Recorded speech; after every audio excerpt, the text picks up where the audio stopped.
Torture machines have been among man's darkest secrets for thousands of years. Macabre devices designed to crush, stretch, burn, and inflict maximum pain. But which were the strangest, and how did they work? Ancient Discoveries probes the history of these instruments to explore a bloodlust that is truly bizarre. Did a demented Roman emperor drape his victims in a cloth of flames? Could ancient torturers have invented a device that ripped bone apart? And could the real Count Dracula have inflicted a lingering death by impaling his enemies with the precision of a surgeon? These are some of history's most horrendous death devices, investigated by Ancient Discoveries.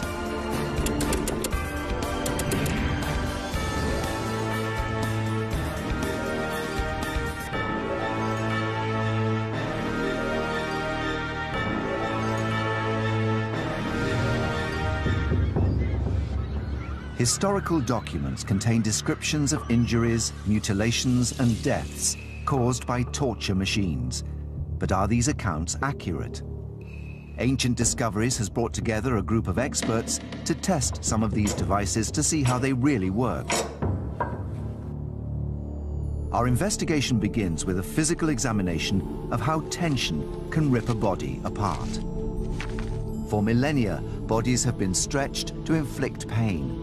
This torture has been practiced in different ways, but always working on the same basic principle: to stretch a person until he or she breaks at their weakest point. There are historical accounts of how this strain acts on the body, but there's been little scientific evidence to support them until now.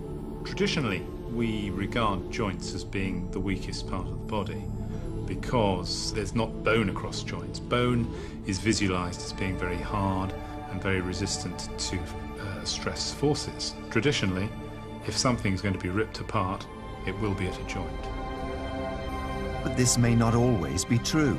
What if ancient torturers designed a machine that applied tension to the body in such a way that it left joints undamaged and ripped bones apart instead?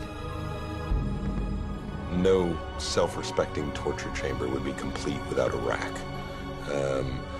It's an absolutely ubiquitous item for persuasion.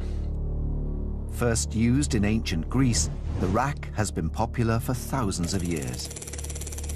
Torture was an accepted part of the legal system in ancient Greece. You weren't supposed to torture Greek citizens, but you could torture your slaves.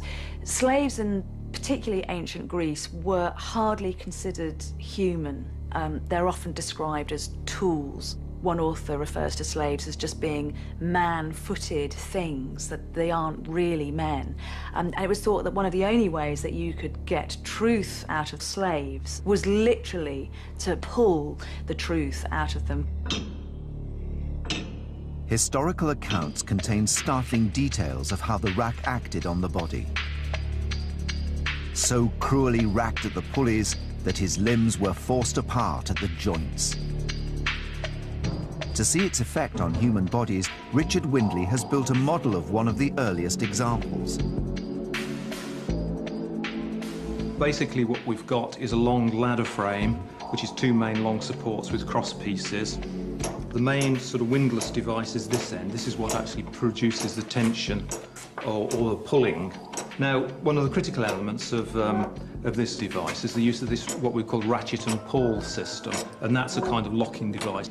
And the point of this is that one can increase the tension incrementally so that each little click of this thing is going to give just another level of pull and yet more discomfort to the poor unfortunate who's actually tied down on the rack.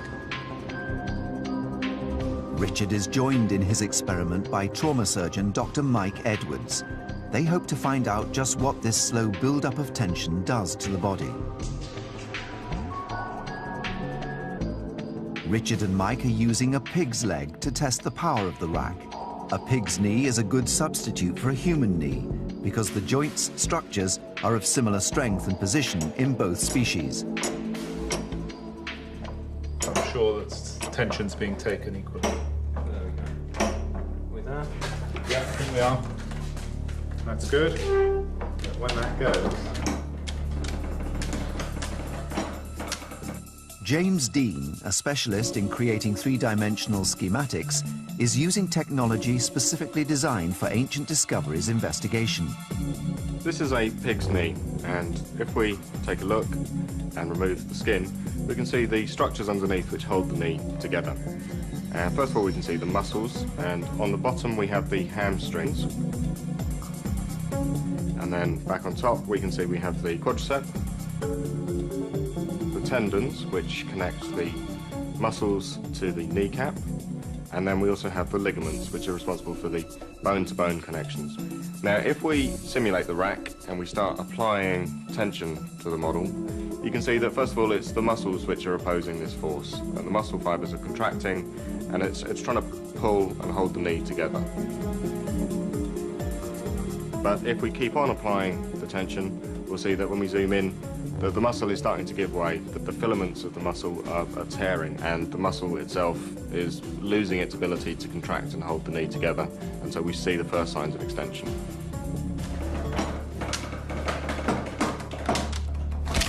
Hold up. We've got movement here. We've got some creaking.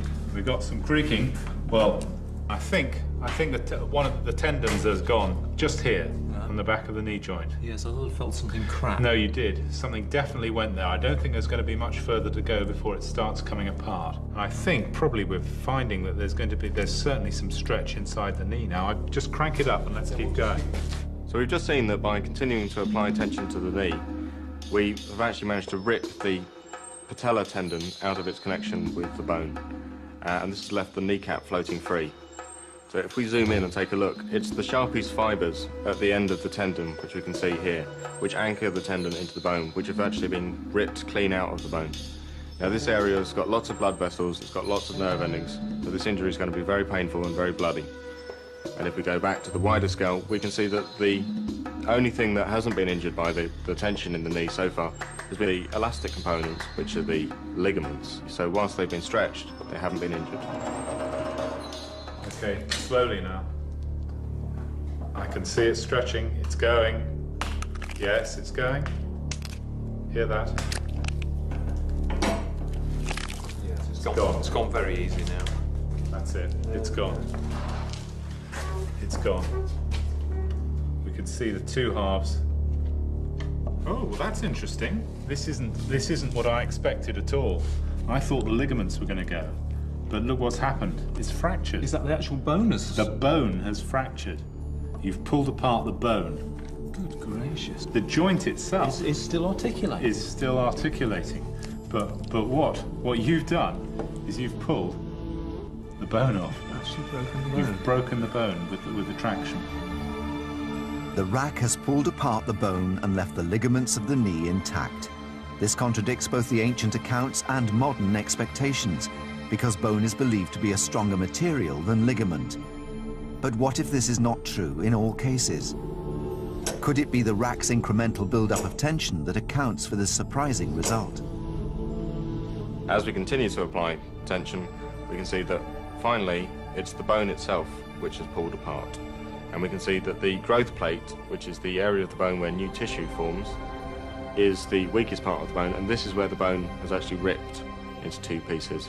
Because of the way in which the rack slowly increases tension, we can see that the elastic components, which are the ligaments, whilst they've been extended, they have survived effectively uninjured. The inelastic components in the joint, which are the tendon and the bone, have been ripped apart. This new insight into one of history's most common torture devices can be explained. Because ligaments are more elastic than bones, the gradual increase in tension stretches the ligaments but breaks the bones. If the rack had pulled suddenly, however, the ligaments would have snapped and the bone remained intact. Well, that was really interesting. It didn't go quite like I thought it would. I had expected the ligaments to go, but what we had was a fracture. So I think we've actually discovered something today. And when we thought before that we'd have just a ligament rupture, now we know that if we put somebody on a rack, then probably they're going to get fractures. To pull a bone apart with such apparent ease, that really changes my view on how the rack acts on the body.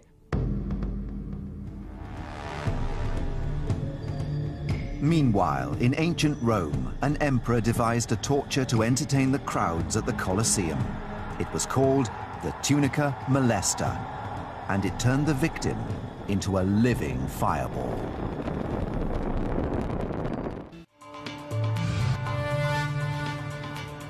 In the ancient world, the masses were often entertained with displays of torture and death, and this was never truer than in the Roman games. These huge spectator events were put on in amphitheatres across the entire Roman Empire. We hear all kinds of accounts of very, very, very gruesome, very showy forms of torture being developed so that somebody can die an excruciating death in front of your eyes. One man who particularly enjoyed these ingenious new torments was the Emperor Nero. Among the Roman emperors, Nero stands out as kind of infamous for his use of torture and public spectacles. He made them elaborate festivals of pain. Nero is remembered for one of the most spectacularly cruel tortures ever seen in the amphitheatres of Rome, a torture that turned a man into a human torch.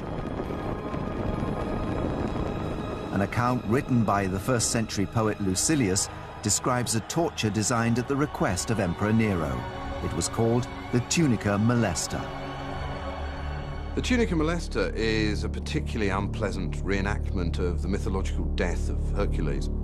Hercules was tricked, in myth, into putting on a poisoned tunic. The poison burnt his flesh to the bone. The pain was so unbearable that Hercules set himself on fire. The Romans kind of act this out in the amphitheatre, in which condemned criminals are forced to put on a tunic impregnated with inflammable material, and then it's set fire to. How was this torture designed to maximize the spectacle for the audience? By creating an explosive and long-lasting fireball on a living human being. It is hard to say for certain exactly what the tunica molesta would have looked like. It would have been a fabric tunic, probably linen, coated in flammable material. Pyrotechnic expert Scott McIntyre is investigating the flammable material that Nero might have used for the perfect human fireball. We're going to attempt to try and maximise the visual impact of having a burning garment. We could try out different materials to try and maximise that effect, get the flames as large as possible, to really try and just get as impressive a spectacle as possible. He will need to create fire on a linen tunic that ignites explosively with plenty of flames. The most easily ignited substance available was naphtha. It would have been around in Roman times. It's a very thin liquid, looks just like water, but it contains flammable vapours that will be readily given off at this kind of temperature.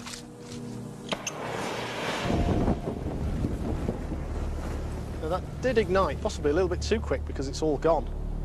We did get an instant burst of flame there, but it didn't last very long. It was quite spectacular, but very, very short-lived. There is an historic document, however, Fox's Book of Martyrs, that suggests how large, rapid flames and a long-lasting burn may have been achieved. He had some dressed in shirts made stiff with wax and set on fire in his gardens. Nero's technicians could have used a wax or paste. By thickening a flammable liquid into a paste, they would have been able to apply more of the fuel to the linen, resulting in a longer-lasting burn. I have a thickening agent here, which hopefully mixed with the naphtha will allow us to bulk it up so we can actually get a large body of fuel on the garment, and then hopefully we can extend that burning time and still harness the same properties that we have, the instant ignition, big yellow flames. Straight away, you can see it's sticking very, very well.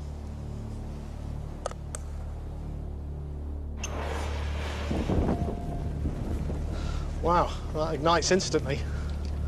Hopefully should burn quite a lot longer. Yeah, there's a lot more fuel burning there. The flames are quite ferocious, and it's gone right the way through the material. Probably would have gone right through to the skin. It's 3-4 times the length of the previous burn, and it's still plenty of fuel. You can still see it on there. Once you cover somebody in that gel, there's no escaping it. It sticks to things and it burns, and they're just going to be one mobile fireball. Scott has designed the perfect tunica molesta. But how would it work on its victim? And just how spectacular would it be? To find out, Scott is going to test his design on a real person, stuntman Steve Trulia. I think the most distressing thing about doing a full body burn as a stunt performer is the fear wells up from inside you. It's a primeval fear. You feel as though you want to panic, scream, shout, run about, and part of our skill is to try and control that. Steve is preparing for his full body burn. He's wearing 5 layers of fire-resistant clothing, but no material is completely fireproof. The naphtha gel has not been used on a human being for thousands of years, and once it is alight, it's totally uncontrollable. See the thumbs up if you're happy.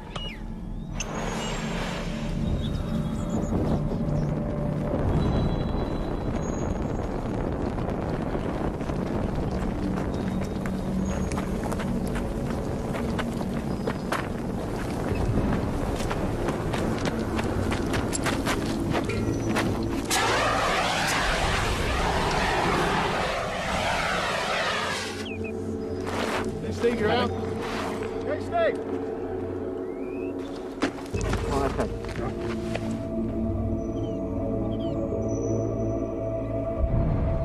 Thank you very much. Whoa. How's that feel? Yeah, amazing. You can feel the panic welling up inside, the flames in front of my face. I can't imagine what that must be like for somebody that's really been burned. It doesn't bear thinking about someone being in just a tunic.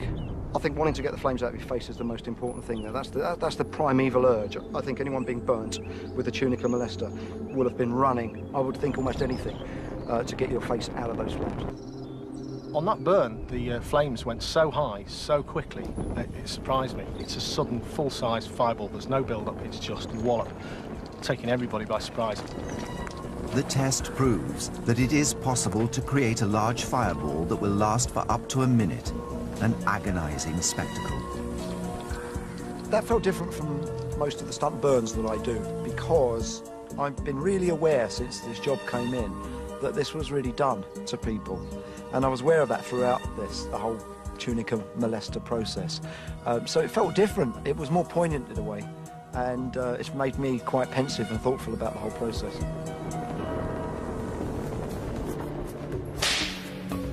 Whipping was a common form of punishment in the ancient world.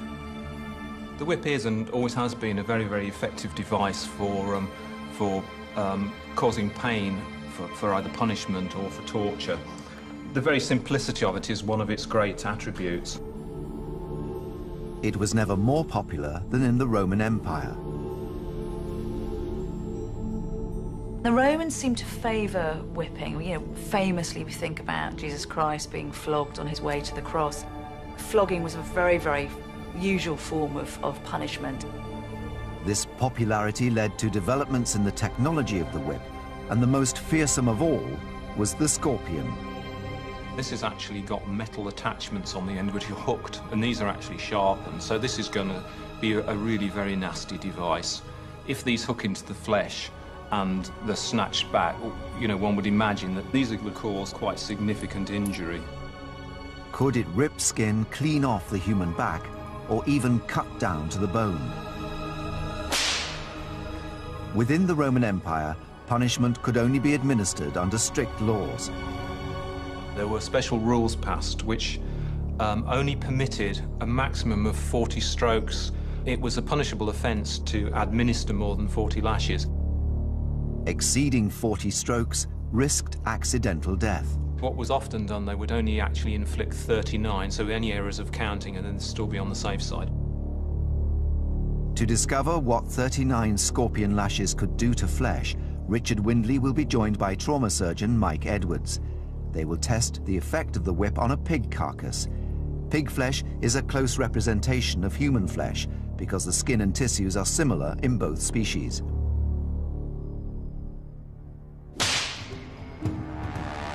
Richard administers 39 lashes of the scorpion.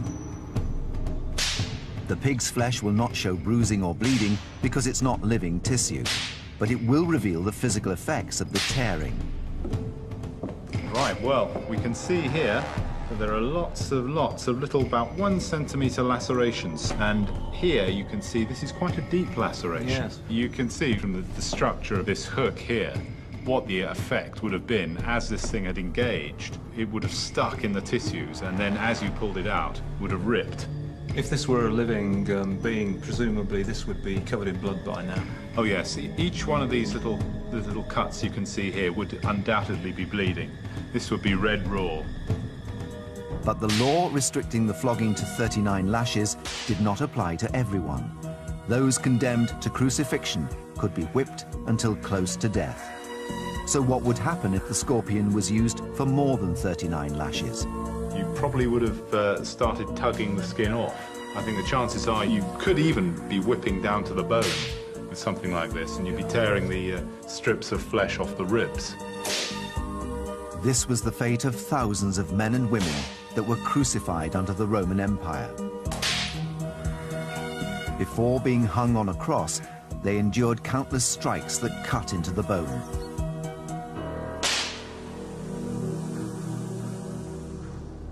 Another form of cruel punishment was used centuries later in medieval Europe, when the penalty, it was believed, should fit the crime. If the sin had been lying or blasphemy, the appropriate sentence was the pear of anguish.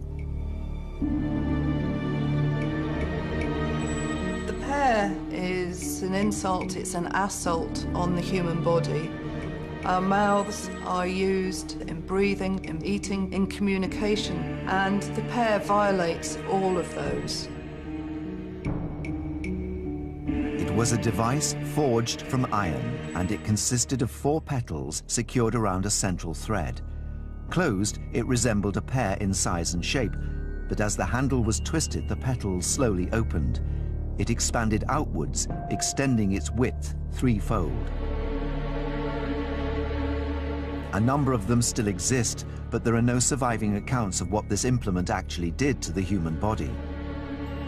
Ancient discoveries will investigate not only whether the pear could rip the mouth apart, but also whether the terror and injury it inflicted could lead to cardiac arrest. Forensic dentist Dr. Catherine Adams will analyze the effects of the pear of anguish on the mouth. The torture is, in many respects, the sheer horror of what this is going to do. Something is going to be inserted against your will into your mouth. The first obstacle to the torturer is going to be the teeth. The sheer weight of this is likely to actually fracture some of the teeth. The teeth are supplied by a massive number of nerve receptors, so the damage would cause immense pain.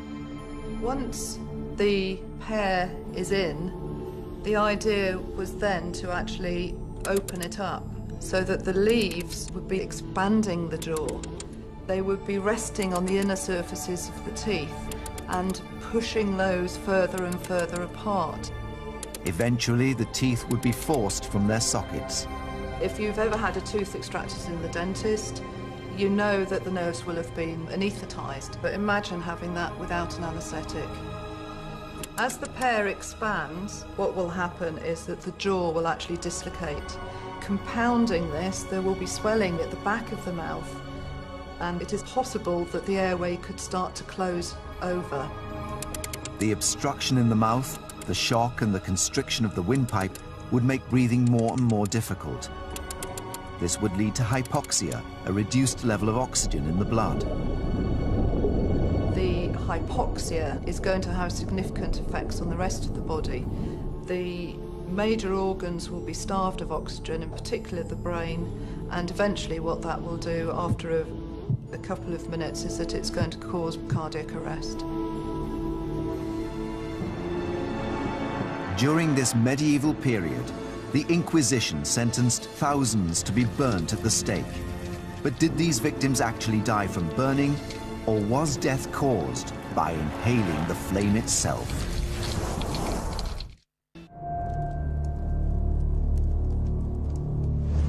Medieval Europe was subjected to the Inquisition's reign of terror. The Inquisition was established by the Roman Catholic Church to crush opposition from heretics. Those found guilty of religious beliefs that opposed Catholicism were believed to have sinned against God and the Church. Thousands of people were sentenced to death, burning them was considered a mercy.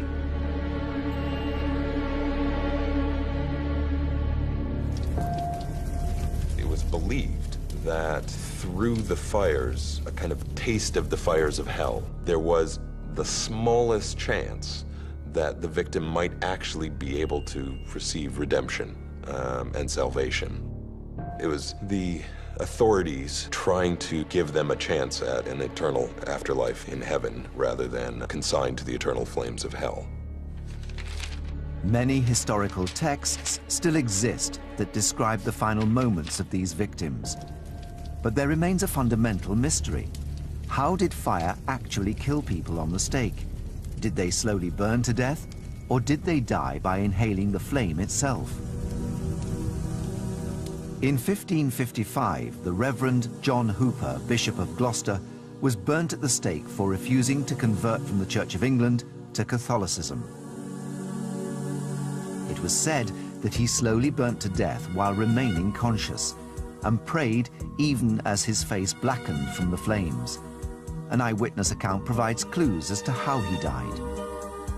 But even when his face was completely black with the flames and his tongue swelled, yet his lips went till they were sunk to the gums, and he knocked his breast with his hands, this holy martyr was more than 3/4 of an hour consuming.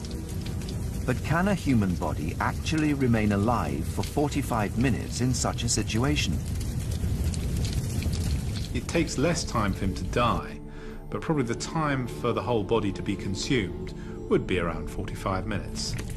I think it's more likely that his lips appeared to be moving because the heat was causing the skin to retract, and the lips moved as they became more burnt.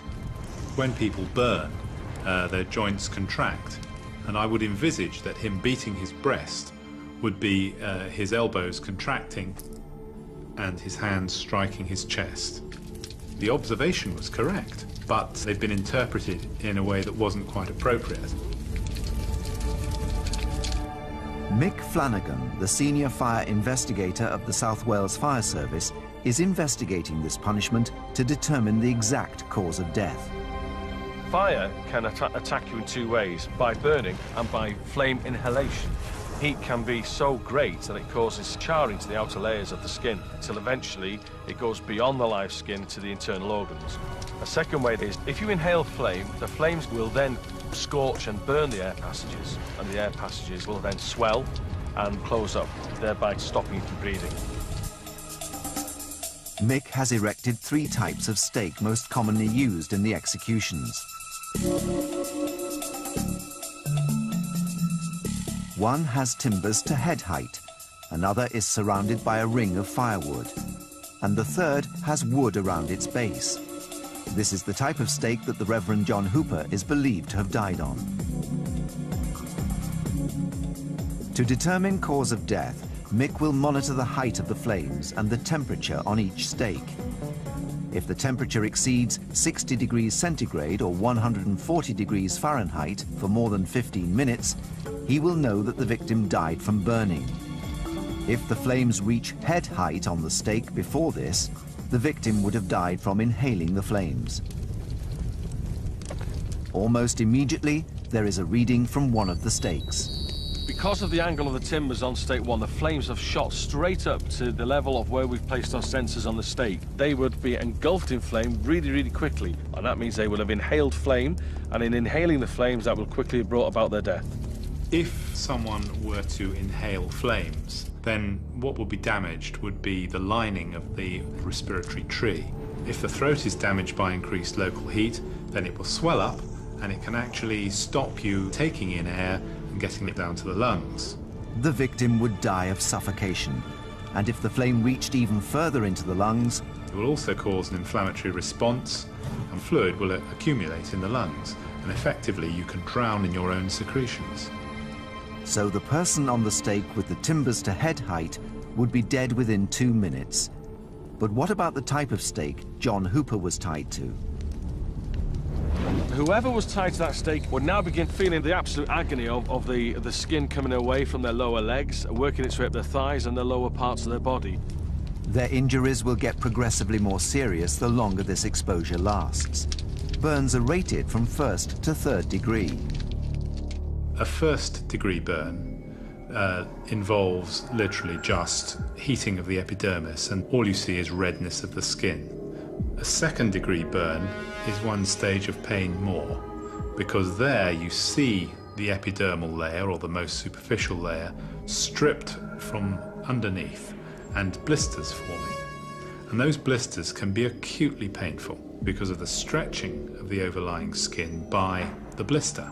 The 3rd degree burn is a full thickness burn, so it involves not only the epidermal layer, but it also involves the dermal layer. Past this point, the skin is dead and the fat, muscle and organs underneath are being destroyed. The victim is still alive and conscious, whilst their lower body is being burnt away.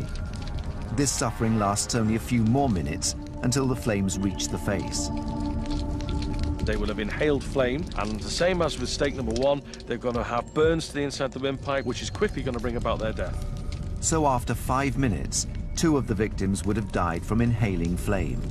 It takes another 10 minutes for the person in the ring of fire to die due to 3rd degree burns to the whole of the body.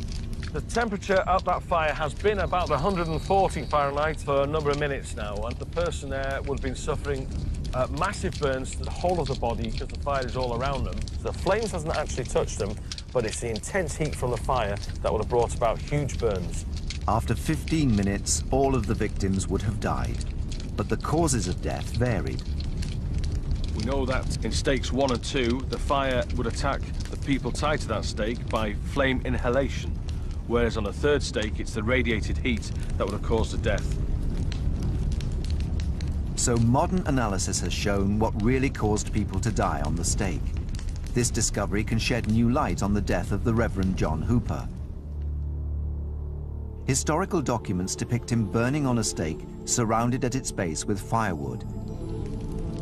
If this is accurate, then he would first have suffered serious burns to the legs, followed minutes later by injury to the windpipe brought on by flame inhalation.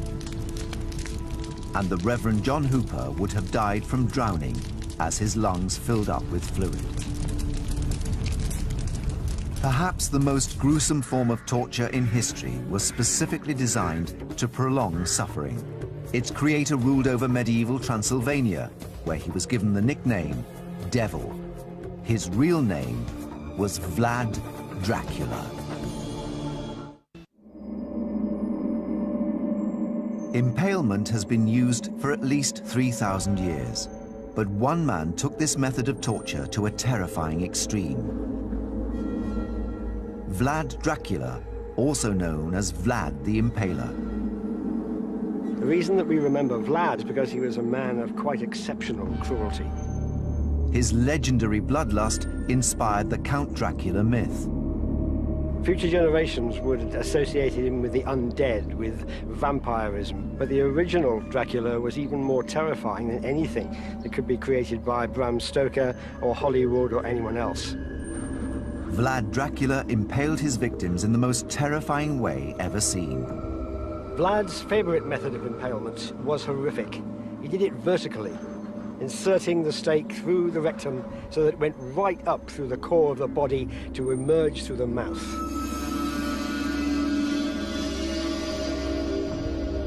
What is most horrific is the fact that it took so long for people to die. That the stake was arranged just so through the body so that death would not come quickly. It is torture for its own sake. Historical accounts describe victims surviving fully impaled for hours or even days. Experts have dismissed these stories as folklore. But can modern science show that it's actually possible to impale a human body through its very core in such a precise way that the victim could survive for up to 2 days?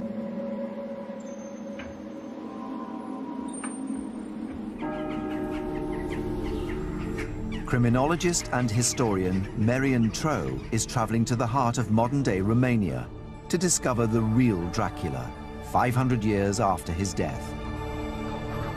Vlad Dracula was one of several rulers of Wallachia in the Middle Ages, the country today we call Romania. The Middle Ages was a vicious time when cruelty was acceptable. But the legend of Vlad is that he went beyond that. This is almost certainly the kind of stake that Vlad the Impaler would have used. It's made from pine, and Wallachia is full of pine forests. And he had in his army a team of men who were called amlas, and their job was to look out for straight timbers like this in a forest. They would then cut the tree down, and they would sharpen that end. That's the end that goes into the ground, and I think 4 men would be able to do that job very, very quickly indeed, in minutes.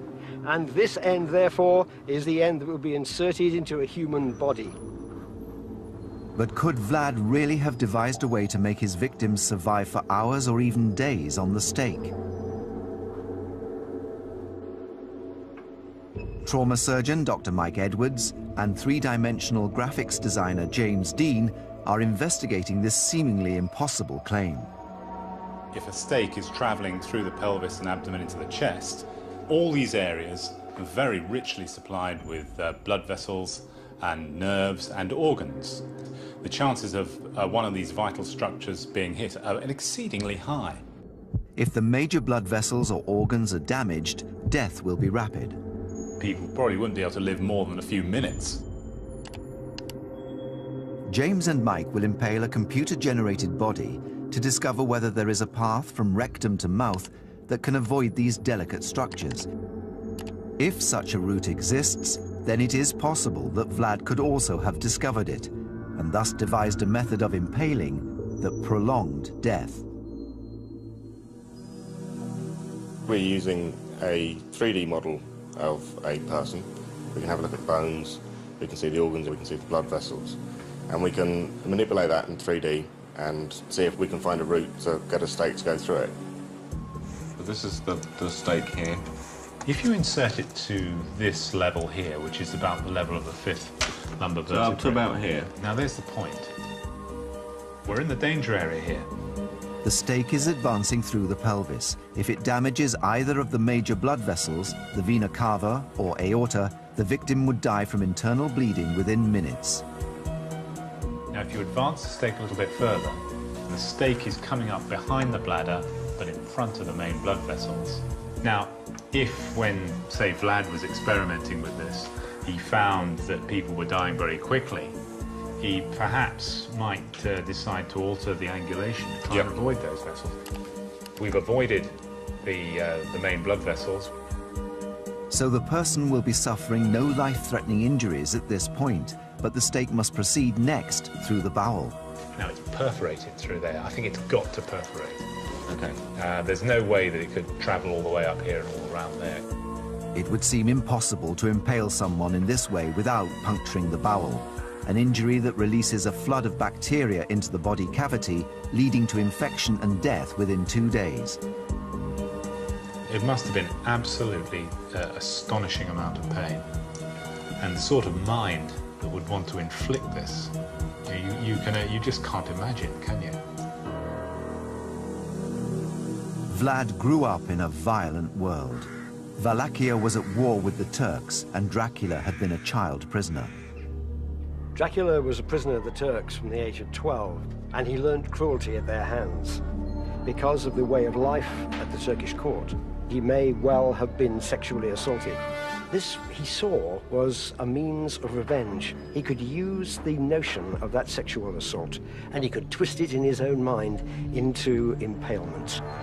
And it colored the whole of the rest of Dracula's life. The victim has been skewered through half of his body, but amazingly would still be alive. He can breathe, and blood still pumps around the body, the two systems vital to sustain life. Now Mike and James must navigate past the heart and lungs. If this stake went a little bit backwards and through the heart, then death would be within minutes, very quickly. I think we need to maximize this space between the heart and the back of the sternum, because then that will allow our stake to travel up and push the heart backwards rather than perforate it. The sternum, or breastbone, would deflect the stake back into the body. Scraping up the inside of the sternum, we haven't perforated the lungs, and although obviously it must be presenting problems with breathing, I would say breathing would be very difficult and very laboured. Let's just advance the stake, shall we? And let's see how much it impinges the windpipe. It's my impression that probably they would be feeling, if they were still alive, they would be feeling this coming through. And the natural reaction would be to pull the head backwards to allow this thing to come up. Now it's going on up and up and up, and let's put it right the way through now. In order to survive, the airway must be clear. Yep. And I think, you know, at this point where it's coming through the neck, that is not compatible with life, because you no longer have an airway. At first inspection, it seems impossible to impale someone and keep them alive for days. Death would occur due to suffocation. But James has an idea.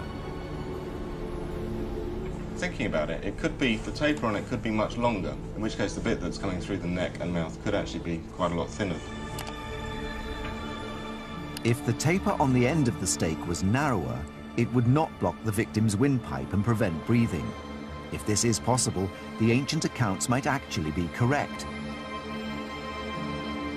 While James and Mike continue to investigate, Merian is at the scene of Vlad's most gruesome victory. This was in 1462, when Vlad led Wallachia in a war against the Turks. His army was only a third of the size of that of the Turks. They were well-trained, well-disciplined, well-organized, and Vlad's army was none of those things. All he has left is shock tactics. And here, in a field, he impaled, according to some accounts, up to 20,000 people. Some of them would have been captured Turks, but most of them were his own people. They were men, they were women, they were children. When the Turks saw that, they stopped in their tracks. Mehmed II, their leader, was astonished and appalled. According to some accounts, he turned his horse around and rode back, and his army followed. The field of the impaled has got to be the most dramatic and dynamic use of torture for intimidation the world has ever seen.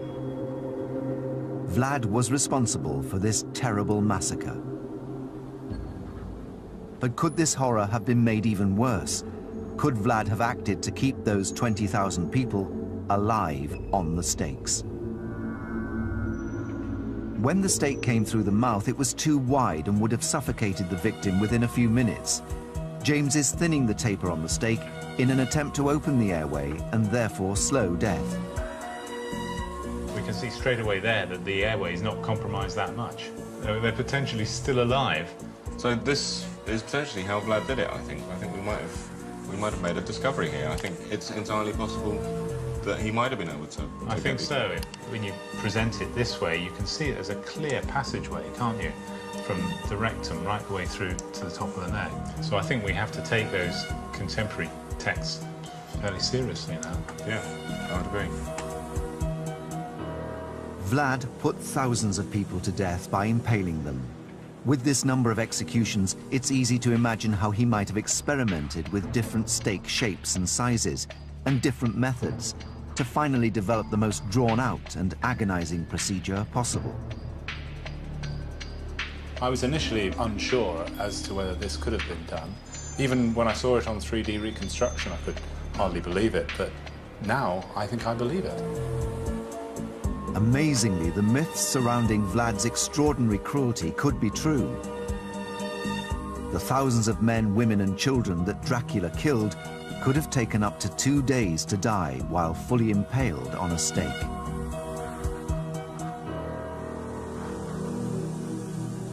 Ancient Discoveries has shown how the most bizarre, mysterious and sophisticated torture devices may have worked, and how ancient torturers used their knowledge of technology and anatomy to develop ever more gruesome techniques. When the darkest side of human imagination combined with the power of man's ingenuity, the result was a surprisingly sophisticated ancient torture technology.